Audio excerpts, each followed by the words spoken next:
Welcome to paradise, with its crystal blue waters and its sandy white beaches. Makes you think you died and gone to heaven. But who knows? Maybe you have. But I guess even in paradise, you gotta earn your own scratch. Such is the case of a father and son who ran their own business. The Coogee Aquarium Baths, an establishment in Sydney, Australia, in the suburb of Coogee. A place where filthy Australians can go and wash themselves, I guess, and then watch beautiful sea life enslaved and forced to do tricks against their will. But I guess Australians don't like to bathe that much. That, and the fact that it was a worldwide depression. Business went too hard at Coogee Aquarium Baths. But I suppose that things have a way of working themselves out.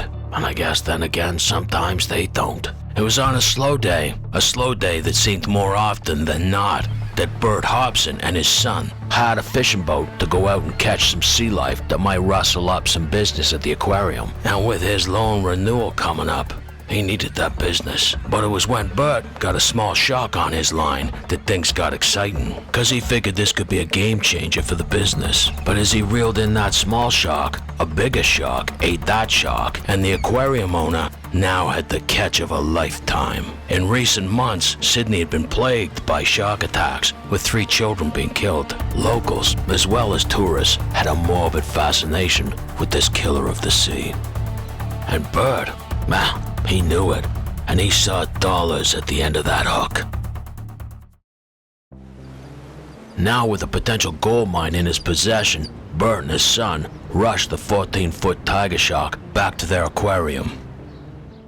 And by all accounts, it was an instant earner, and Bert must have thought he were riding a gravy train with biscuit wheels. But it was a week later, on a national holiday, and the aquarium was packed when its star attraction started behaving oddly and bumping into the side of its tank. And in front of a crowd of over 200 people, it puked. And the crowd recoiled in horror when they realized what was in that puke.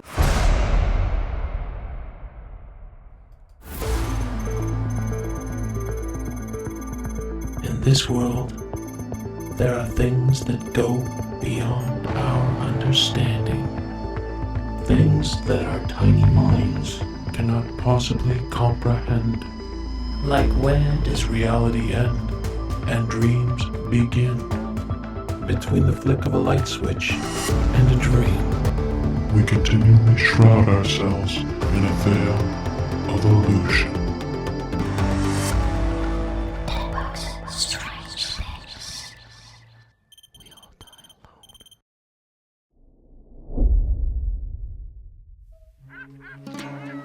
It was at the Coogee Aquarium and Baths, in the suburbs of Sydney, Australia, that the spectators got more than just their price of admission. Because the 14-foot tiger shark, as well as puking up a rat and a bird, it puked up a human arm. An arm, until recently, had most likely had someone attached to it. Upon seeing this, the owner instantly closed the premises and called the police. Then they killed the murdering shark. When the kangaroo cops arrived, they deduced that the arm had not been bitten off, like they'd originally thought, but it had been cut off. And I'm guessing the shark wasn't carrying a knife, so it had to be someone else. And crazier still, it wasn't the big tiger shark that had eaten the arm, it was the smaller shark. So the smaller shark ate the arm, and then the bigger shark ate the smaller shark. That is fucked up. It was like one of those Russian dolls that fits inside the other one, except it weren't a doll. You know, it were a shark. It was 2 weeks later that the koala-loving cops deduced, I guess through newspaper ads and some good old-fashioned detective work, that the arm, along with its distinctive tattoo, belonged to one Jimmy Smith, a former boxer, English-born. I guess I could tell that because of the teeth. People can be so cruel. Jimmy had a reputation around town for being a bit of a hustler. 10 pounds of shit in a 5-pound bag would be the polite description. The once promising boxer, who now managed a billiard hall, was known to consort and hang out with known criminals and women of ill repute. Nice. That's fucking nice. It was with further poking around that the shrimp on the Barbie cops discovered that Smith was a regular acquaintance of one Reggie Holmes. And Holmes, to use the term lightly, was a fraudster and a smuggler who'd made his fortune fixing fights. And when he wasn't cheating gamblers out of their hard-earned pay, he was into shipbuilding and owned a fleet of speedboats, a front for his extracurricular partakings, writing bad checks assisted by his expert forger, Patrick, or better known as Patty, Brady. The three of them had regularly been seen at the horse races together, splashing out cash on the Chi-Chis and the dames. But it was where they got those earnings that was the most concerning, regularly forging checks and passing them off. But there'd been rumors around town that the relationship had gone sour, and that Patty had been busted, and that the cops seemed to know their movements a little too good, and they figured it was their junior business partner, Jimmy Smith, who was the rat. You no good fucking rat. And they weren't half wrong. Smith was last seen drinking in a hotel bar with Patty Brady, and by all accounts, they drank more than just a few.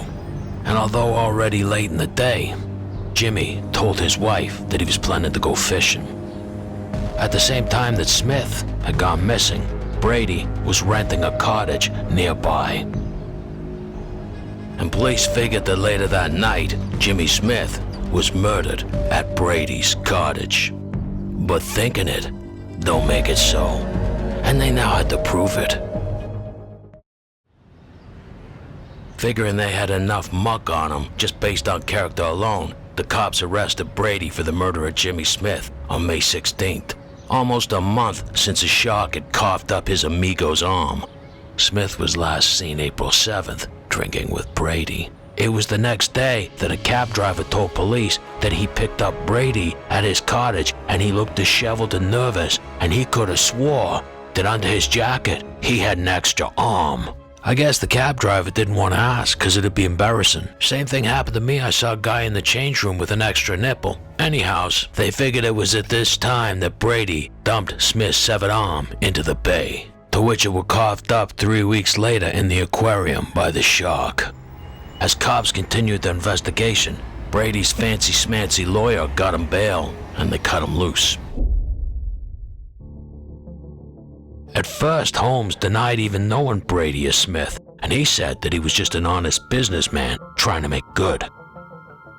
But the kangaroo cops were way wise to his antics, and they weren't buying what he had to sell. But it was 4 days after he'd been questioned, he went out to his boat shed and put a gun against his head and pulled the trigger.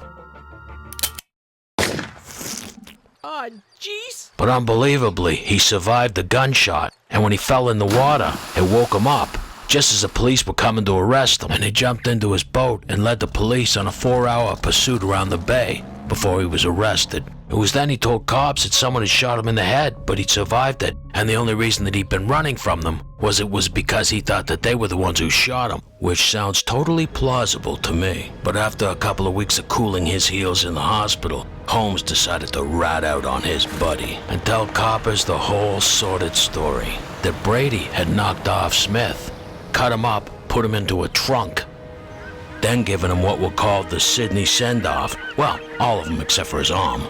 And then he paid a visit to Holmes's house and showed him the arm and said unless he paid him $500, he'd be next. So Holmes went and took out $500 and gave it to Brady. Then Brady went and took the arm and threw it in the ocean as well. But the next morning, Holmes's wife found him dead in his car from apparent suicide, except for he'd been shot 3 times.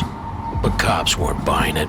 Even the most careless of suicide victims don't need 3 bullets to get their job done. It was the day of Holmes's apparent suicide that he was due at the inquest of the murder of Jimmy Smith. An appointment that he wouldn't make. Well, you know, 'cause he was dead. By all accounts, Brady's trial for murder was held in a kangaroo court. 'Cause as his lawyers argued, how can you try a man for murder when you got no body and just an arm? And as prosecutors pulled Miller's arm out of the cooler, the same cooler that the judge kept his lunch in, well, it was hard to take the proceedings seriously. And now with the prosecution's star witness dead, they were now going for a more all-encompassing theory. According to them, it was Eddie Wayman, mob boss and mob bosses, who'd ordered the hit on Miller because it was well known that Miller were a fucking rat, and he was wrecking it for everyone, and Brady was just following orders. But without a body, the jury wasn't buying it, and they cut Patrick Brady loose. Because in the end, the defense argued that Miller knew he was a wanted man, and he cut off his own arm and dumped it. And now he was living in paradise, well, minus an arm, under an assumed name, spending all the dough that he ripped off from everyone. But either way, they threw the arm in the garbage where it belonged. So much for paradise. And it seems to me that the only innocent party in this story was the shark.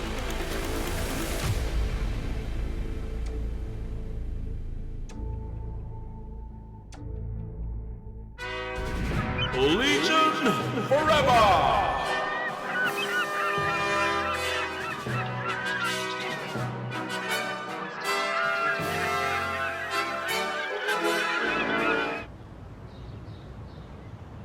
That book says no more.